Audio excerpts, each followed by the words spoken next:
Assalamualaikum warahmatullahi wabarakatuh, sahabat Wajib Banjar. Kali ini kita akan koreksi karya ilmiah pecinta literasi.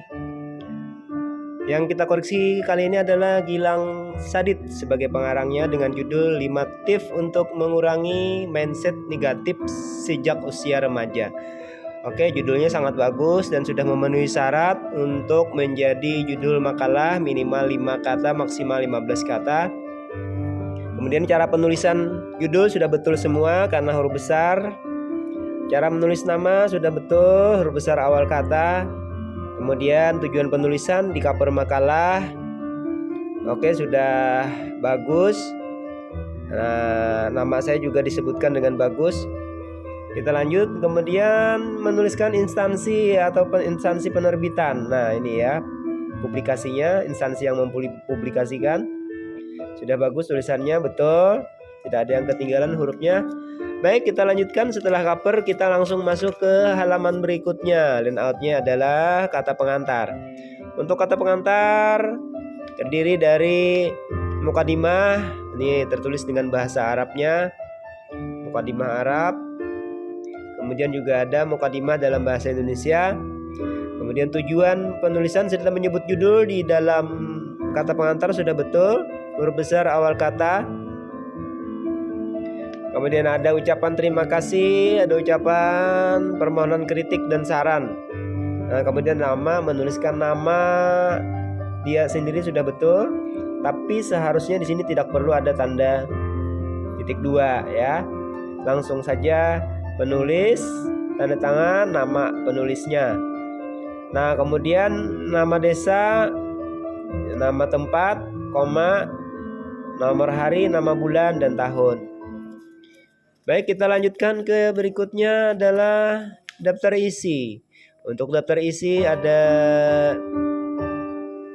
layout ya.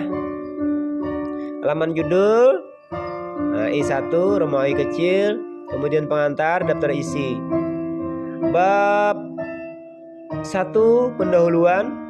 Ini sistematikanya sudah tergambar di sini. Sistematika penulisan ada latar belakang, rumusan masalah, tujuan penulisan. Ini adalah bagian isi pendahuluan minimal. Nah, pada bab 2 pembahasan, kita lihat di sini sudah betul cara menulis judulnya, disusun pembahasannya dari yang paling umum ke paling khusus ya, sampai ke tips yang dimaksud dari pengertian secara umum. Kemudian bab 2 cara menulisnya sudah betul juga, ada A kesimpulan, B-nya saran dan saran. Terakhir daftar pustaka, daftar riwayat hidup, dan ini diberi nomor halaman 3 Romawi kecil ya. Baik, kita lanjutkan ke bab 1. Untuk bab 1 latar belakang ini sudah bisa membuat secara umum dari umum ke khusus. Pembahasannya paragraf 1, 2, 3, 4. Dan di sini dia sudah mengutip, walaupun boleh untuk tidak mengutip. Nah, dia mengutip di bukunya Ajiz tahun 2016 halaman 18. Cara mengutip sudah betul. Oke, nanti akan kita lihat bukunya Ajiz ini di bagian daftar pustaka. Bagian B di pendahuluan ini adalah rumusan masalah ya, rumusan masalah. Nah, ini ada 3 rumusan masalah tentang arti mindset, kemudian apa. Nah, ini kesalahan di sini sedikit ya. Ini kayaknya tertukar nih. Nah, yang namanya rumusan masalah itu harus berwujud 5W plus 1H berupa kalimat tanya seperti yang ini. Ya, ini betul nih. Apa saja. Nah, tapi kalau ini sudah mengarah kepada tujuan penulisan ya. Nah, ini seharusnya di bawah sini tempatnya. Ini juga di bawah sini tempatnya ya. Nah, jadi sedikit ada kesalahan. Harusnya yang 2 ini sudah cukup. Nah, ya, apa dampak, kemudian apa saja yang dilakukan untuk mengurangi mindset negatif. Oke, tidak apa-apa. Mungkin hanya ada kesalahpahaman ini ya. Padahal sudah diberikan penjelasan beberapa kali. Namun mungkin hanya belum menghayati dalam penulisan karya ilmiah. Nah, jadi untuk rumusan masalah itu dalam bentuk kalimat tanya. Kalimat tanya itu kata tanya ya. 5W plus 1 apa, siapa, kapan, di mana, bagaimana, siapa, itu yang muncul di dalam rumusan masalah itu kata operasionalnya ya. Yang ini sudah betul. Kita lanjutkan bab 2. Nah, bab 2 dia menjelaskan sesuai dengan sistematika di dalam daftar isi, dan ini sudah mengutip betul. Dan kewajiban sebagai penulis ilmiah itu harus mengutip di buku ilmiah untuk mengemukakan pendapatnya, karena sebagai penulis kita hanya bisa menyusun ya, bukan mengarang ngalor ngidul, tapi kita harus mempunyai acuan atau literatur. Bagian B, pengertian mindset negatif. Nah, jadi dia dari umum, lebih khusus, kemudian lebih khusus lagi. Jadi susunannya sudah betul. Dan di bagian B dia juga mengutip, ada kutipannya. Artinya di sini dia tidak sembarang tulis. Nah, kemudian di bagian C. Oke, kita lihat di bagian C sudah bagus uraiannya. Kita lanjut.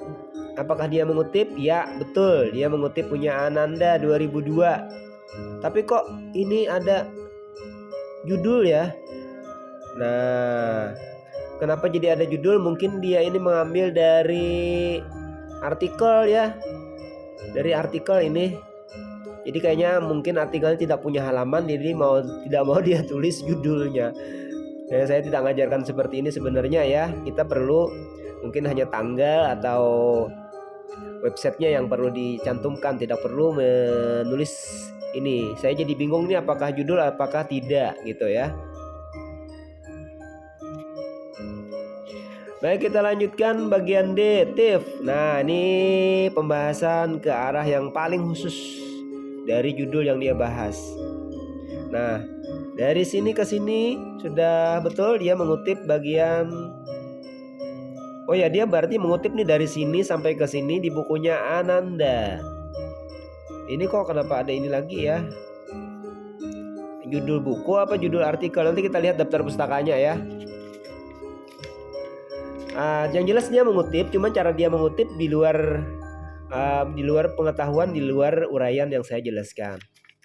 Baik, kita lihat lagi bagian sini, dia mengutip lagi di buku Ananda. Nah, kemudian dia tidak menyebutkan nih tahun berapa, halaman berapa, mungkin tidak punya halaman, dia harus tulis seperti ini. Ini juga mengutip lagi, bagus. Artinya membuktikan bahwa tulisannya ini ilmiah. Hanya saja cara dia memberi tanda kutipan itu saja yang tidak sesuai prosedur ya. Mungkin dia punya acuan tersendiri. Nanti kita lihat di daftar pustaka. Kita lanjut ke bab 1. Bab 3, penutup, kesimpulan. Ya oke, sesuai dengan rumusan masalah dan tujuan penulisan. Betul. Saran juga harus sesuai dengan kesimpulan. Oke, sudah betul. Kita akan lanjut hal-hal yang kita tunggu-tunggu. Ternyata betul ya, dia mengutip dari artikel online. Jadi mau tidak mau dia tulis judulnya karena tidak punya nomor halaman. Tapi sebenarnya di tanda kutipan cukup ditulis nih, ada nih. Itu aja. Oke ya, saya lupa mungkin memberitahukan atau dia kelupaan menyampaikan. Dan ini tidak ada nama pengarang mungkin ya. Oke lah, tidak apa-apa. Ada 2 penulis buku dan artikel, ada Ananda dan ada Ajis. Dia mengutip di 3 literatur ini. Oke, sudah bagus sekali makalahnya, sudah bisa memenuhi persyaratan sebagai karya tulis ilmiah. Hanya saja cara-cara dia mungkin punya pegangan tersendiri di luar dari penjelasan yang sudah saya arahkan. Nah, ini dia daftar riwayat hidupnya, bisa dilihat.